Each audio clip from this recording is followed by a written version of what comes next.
Hello students, last video में हम 7 type of crystal system और 14 टाइप ऑफ ब्रेविस लैटिस को डिस्कस कर चुके हैं।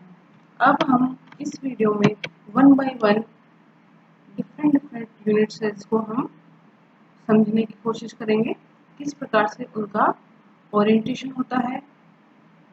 ठीक है, सबसे पहले हम बात करेंगे क्यूबिक क्रिस्टल सिस्टम की, और सबसे ज़्यादा जो हमारे काम में आता है और सिलेबस में जो है डिस्कस करेंगे वो है क्यूबिक क्रिस्टल सिस्टम। सबसे ज़्यादा यही सिस्टम पढ़ा जाता है और यही हमारे काम आता है। तो क्यूबिक क्रिस्टल सिस्टम को समझना बहुत ज़रूरी है। क्यूबिक क्रिस्टल सिस्टम क्या होता है, इसमें जो 3 एक्सिस होती है वो इक्वल होती है, या जो इंटरसेप्ट होता है तीनों अक्षों पर वो समान होता है, या हम ये भी कह सकते हैं कि तीनों भुजाओं की लंबाई समान होती है, और जो एंगल है तीनों वो भी इक्वल होते हैं और इक्वल होते हैं 90 डिग्री के। तो एक क्यूबिक क्रिस्टल को हम 3 प्रकार के यूनिट सेल्स में डिवाइड कर सकते हैं। सबसे पहला है सिंपल और प्रिमिटिव क्रिस्टल सिस्टम, उसको हम SC या P से डिनोट करते हैं। सेकंड टाइप है BCC, body centred crystal lattice. Third है XCC, face centred crystal lattice. Simple cubic इस टाइप का होता है, बॉडी सेंटर में एक क्यूब के सेंटर में एक एटम प्रेजेंट होता है। और थर्ड जो टाइप है वो है फेस सेंटर्ड क्यूबिक। इसमें किसी भी क्यूब की जो फेसेस होती है, एक क्यूब में 6 फेस होती है, और इन फेसेस के अलोंग भी उसमें जो कंस्टिट्यूटिंग एटम, आयन और मॉलिक्यूल होता है वो पाया जाता है। तो हम सबसे पहले बात करेंगे सिंपल और प्रिमिटिव क्रिस्टल से पहले लेट्स क्यूबिक सिस्टम में क्यूब को समझना बहुत जरूरी है। क्यूब क्या होता है, क्यूब में जैसा कि हम ऑलरेडी डिस्कस कर चुके हैं कि जो तीनों भुजाएं हैं एक्स, वाई और जेड डायरेक्शन में, उनकी लंबाई सेम होती है। ठीक है, उसके बाद हमने बात करी थी अंतःफलकीय कोण या एंगल बिटवीन द एक्सिस, वो भी सेम होता है, वो इक्वल होता है 90 डिग्री के। क्लियर है ये बात। अब हम बात करते हैं कि किसी भी क्यूब में टोटल 8 कॉर्नर्स होते हैं, जिसको हम वर्टेक्स भी बोलते हैं। 1 2 3 4 5 6 7 एंड 8। तो किसी भी क्यूब में नंबर ऑफ कॉर्नर्स कितने होंगे? 8। एक क्यूब में 8 कोने पाए जाते हैं। अब हम बात करते हैं एजेस की, दैट मीन्स किनारे। किसी भी क्यूब में कितने किनारे होते हैं? ये जो ग्रीन लाइन से हमने शो किया है वो होती है इसके किनारे। एक फेस में टोटल कितने किनारे होते हैं? 4 किनारे होते हैं। ठीक है, तो इस प्रकार से यहाँ पर जो नंबर ऑफ एजेस हैं वो कितनी है, उसको मैं आपको इससे समझाने की कोशिश करती हूँ मार्क करके। 1 2 3 4 5 6 7 8 9 10 11 एंड 12। टोटल कितने किनारे हैं? एक क्यूब के अंदर टोटल 12 किनारे पाए जाते हैं। ठीक है, अब नेक्स्ट है हम बात करते हैं फेसेस की, जिसको कि हम क्या बोलते हैं? फलक। ठीक है, अब बात करते हैं फलक या फेस किसे कहते हैं। किसी भी 4 जो एजेस हैं उनके द्वारा एक फेस का फॉर्मेशन होता है। यहाँ पर जो ये रेड शेडो एरिया है उसको हम बोलते हैं फेस। इस प्रकार एक क्यूब में टोटल जो नंबर ऑफ फेसेस है वो होती है 6। उसको मैं आपको इस प्रकार से शो कर सकती हूँ। जैसे किसी भी एक रूम को हम ले लें तो रूम की जो चारों तरफ की जो दीवारें हैं 1 2 3 4 ये हो गई चार तरफ की दीवारें, और एक दीवार ऊपर की तरफ जिसे कि हम छत कहते हैं, और एक होता है नीचे का फर्श। तो इस प्रकार से टोटल यहाँ पर 6 फेस या फलक पाए जाते हैं। तो ये बात आप सबको क्लियर होगी कि किसी भी क्यूब में 8 कॉर्नर्स होते हैं, 12 एजेस होते हैं और 6 फेसेस या फलक पाए जाते हैं। क्लियर है?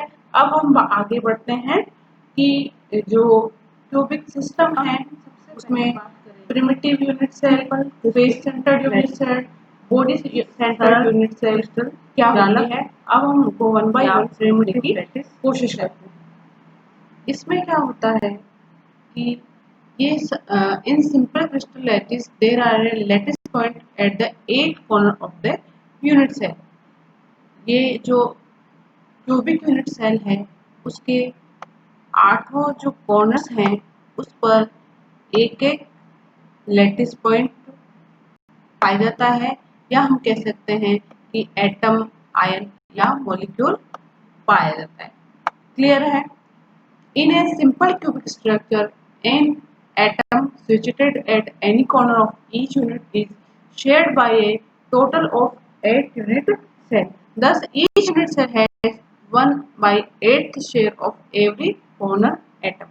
इस चीज को हम इस प्रकार से समझ सकते हैं कि किसी भी जो कॉर्नर वाला एक एटम है वो अदर 8 एटम के द्वारा शेयर किया जाता है। मतलब किसी भी एक यूनिट सेल का जो कॉर्नर है वो अदर जो रिमेनिंग और 7 यूनिट सेल हैं उनके द्वारा शेयर किया जाता है। तो एक पर्टिकुलर यूनिट सेल की अगर हम बात करें तो उस यूनिट सेल में उस एटम का जो कंट्रीब्यूशन होगा वो होगा 1/8 के इक्वल। इस चीज को हम समझने के लिए एक सिचुएशन इमेजिन करते हैं। हम एक माचिस की डिबिया जो कि वैसे तो क्यूबिक नहीं होती लेकिन हम उसे एज ए क्यूब इमेजिन करते हैं। क्लियर है? अब हम उनको 1 बाय 1 हम टोटल 8 माचिस की डिब्बी लेते हैं। उनमें मैच बॉक्स को 4 नीचे और 4 जस्ट उनके ऊपर जमा देते हैं। अब हम नीचे वाली जो 4 मैच बॉक्स हैं उनमें से कोई भी एक मैच बॉक्स पकड़ लेते हैं, उसको हम सिंपल क्रिस्टल यूनिट सेल मानकर हम सिर्फ उसकी ही बात करते हैं। अगर हम नीचे वाली जो मैच बॉक्स है उसमें जो बिल्कुल सेंटर वाला जो कॉर्नर है उसको अगर हम पकड़ें तो हम देखते हैं कि वो कॉर्नर टोटल जो ऊपर वाली 4 और नीचे वाली 4 उनको टच कर रहा है। तो अगर वहां पर कोई एटम प्रेजेंट होगा तो उस एटम का उन 8 ही यूनिट सेल में या 8 ही जो मैच बॉक्स है उसमें उसका कंट्रीब्यूशन होगा। तो अगर हम बात करें पर्टिकुलर एक यूनिट सेल की, या हम कहें कि एक मैच बॉक्स में अगर उस एटम का कंट्रीब्यूशन हम देखें तो उस यूनिट सेल में उस एटम का कंट्रीब्यूशन होगा 1/8। तो इस प्रकार से हम कह सकते हैं so the total contribution of all the 8 corners atom is equal to 1। तो वो किसके इक्वल हो जाएगा? एक यूनिट सेल में 8 टोटल कितनी होती है 8 और एक का कंट्रीब्यूशन कितना होता है 1/8। तो टोटल कंट्रीब्यूशन कितना हो जाएगा 1 atom per unit cell of simple crystal lattice. Clear है? तो कॉर्नर्स वाले जो एटम होते हैं उनका कंट्रीब्यूशन उस यूनिट सेल में कितना होता है 1, क्योंकि टोटल 8 प्रेजेंट होते हैं लैटिस पॉइंट और एक का कंट्रीब्यूशन 1/8 के इक्वल होता है, तो टोटल हो जाएगा 1 atom per unit cell. Clear है? यहाँ तक बात। हम बढ़ते हैं आगे, घनीय जालक भी कहते हैं। तो जैसा कि इसके नाम से ही इंगित हो रहा है कि बॉडी सेंटर्ड, इसमें जो कंस्टिट्यूटिंग पार्टिकल्स है एटम, आयन और मॉलिक्यूल, वो कॉर्नर्स के साथ साथ उस यूनिट सेल के बॉडी सेंटर में भी पाया जाता है। तो यहाँ पर हम इसको डायग्राम से समझने की कोशिश करेंगे।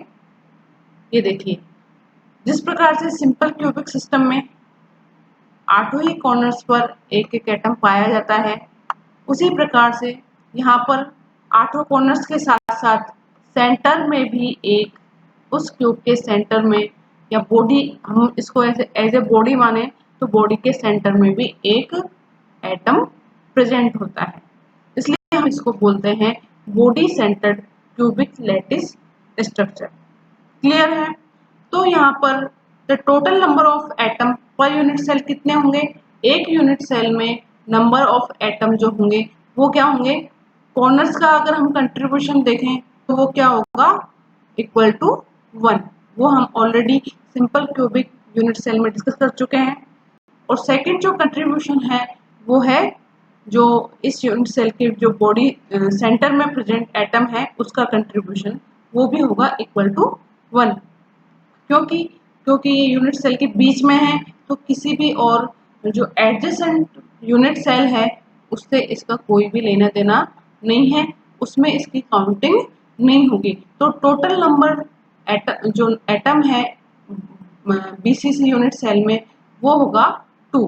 1 तो सेंटर का और 1 ही 8 कॉर्नर्स का। क्लियर है? अब हम आगे बढ़ते हैं एफसीसी सेंटर्ड क्रिस्टल लैटिस। इसे हम फलक केंद्रित घन जालक भी कहते हैं। इसमें कॉर्नर्स पर तो एटम प्रेजेंट होता ही है, साथ में फेसेस या जिन्हें हम फलक बोलते हैं उन पर भी एटम प्रेजेंट होता है। ठीक है, तो टोटल यहाँ पर 8 तो कॉर्नर्स पर प्रेजेंट होते हैं और हमें पता है टोटल जो फेसेस होती हैं उनका नंबर है 6। तो 8 कॉर्नर्स पर और 6 फेसेस पे प्रेजेंट होते हैं। इस प्रकार से टोटल जो एटम है वो है 14।